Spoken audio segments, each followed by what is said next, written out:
আসসালামু আলাইকুম। আপনারা সবাই কেমন আছেন? আজকে পবিত্র জুম্মার দিন। আশা করি সবাই ভালো আছেন। তো আজকে একটা গুরুত্বপূর্ণ বিষয় নিয়ে আমি আলোচনা করব। ইলেকশনের বাকি আর অল্প কিছুদিন আছে, সামনের মাসের 12 তারিখে আমাদের ইলেকশন।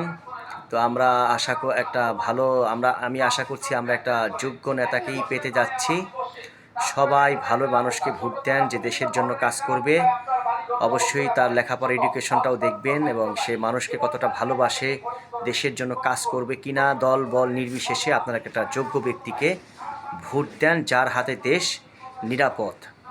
আর আমি যারা এমপি ইলেকশন করতেছেন তাদের প্রতি আহ্বান জানাই, অবশ্যই আপনারা এমপি ইলেকশন করতেছেন, আপনাদের জন্য শুভকামনা রইল। তবে সাধারণ মানুষের দুঃখ কষ্ট বোঝার চেষ্টা করেন। এমপি হচ্ছে আপনার জনগণের প্রতিনিধি, এদিকে অহংকার করার কিছু নেই। পাড়ারও গাড়ি দিয়ে ঘোড়া বাদ দিয়ে দরকার হলে রিকশায় চড়ে মানুষের কাছে এসে কথা বলেন, তার দুঃখ কষ্ট জানেন। রাজনীতিকে কোনো টাকা কামানোর মঞ্চ না বানিয়ে দেশের মানুষের জন্য কাজ করেন।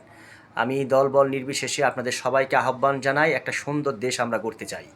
৭১-এর স্বাধীনতা, ২৪শে জুলাই অভ্যুত্থান, কোনোটাকে অস্বীকার করা যায় না। আর সবাইকে আহ্বান জানাবো, আপনার একটি মূল্যবান ভোট কখনো নষ্ট করবেন না, যোগ্য ব্যক্তিকে ভোট দেন। একটা সুন্দর দেশ করতে সবাই সাহায্য করেন, যাতে আমরা অন্তত ৩ বেলা ২টা ডাইল ভাত খেতে পারি।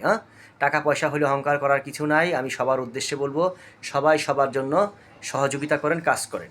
আর আমার স্ত্রী অসুস্থ, আমার স্ত্রীর জন্য সবাই দোয়া করবেন। আসসালামু আলাইকুম, ভালো থাকবেন।